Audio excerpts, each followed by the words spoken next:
Last week, I showed a happy mail where I received a photo from Lynn of her mother, 1921, Doris with an Indian chief.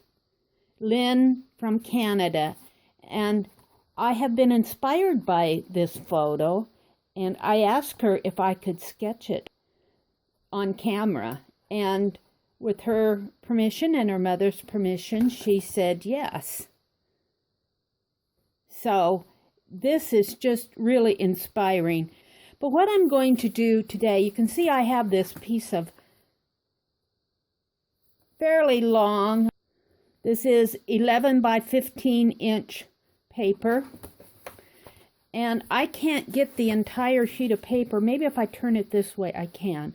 What I'm going to do today, and this is just going to be a segment in my video, I'm just going to do a practice sketch of this. I'm just going to get started. I'm using my ink precision pen, and I'm going to use water to tone out the values in it. And here again is the sketch that I'm working from. Very cool. I want to work on the composition, and maybe I may just focus on the faces. I'm not sure. I'm just going to do some studies of this photo.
I am going to do another sketch of Doris and the Indian chief.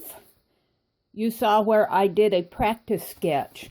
Now on that sketch, I worked very large. I'm working on Strathmore's watercolor paper, 11 by 15, and I have masked off a ½ inch on each border, which would be a total of an inch, so it would be 14 by 10. I cannot get the entire pad in my camera view when I have it straight up, so I do have it set at an angle. I don't know if I'll keep that angle while I'm working on it. I might have to work on it and move it around as I work. But I'm just going to get started on this. I've already talked about what it is. Have shown you the picture that I'm working from. This was sent to me by Lynn. And this is her mother when her mother was a young child and she was held by this Indian chief. Now I want to get the entire body of the chief and the young girl, and I noticed that there is a horse eating grass up here in the background. So I would like to get that in here. The sky behind them is fairly just blank. I don't see any clouds or anything like that. So I do see, it looks like trees in the background here. And this was probably a function of the sky being just a blank background, was probably a function of the camera and the photography at the time. I am going to use my R2 pen. I may go into using my Sharpie. I'm going to use ink tints on this. And I will probably stay in black and white tones for this entire picture. I'm not going to try to add color to this. I can visualize it in my head, what I think the colors might be, but I want to keep this not photorealistic, because she has the photo. I want to interpret it as an artistic piece. So I'm going to go ahead and start working on it. I'm going to go into fast forward. When I'm finished, I will come back and chat about it.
You have seen me sketch this photo twice now, and I learn something new every time I sketch it.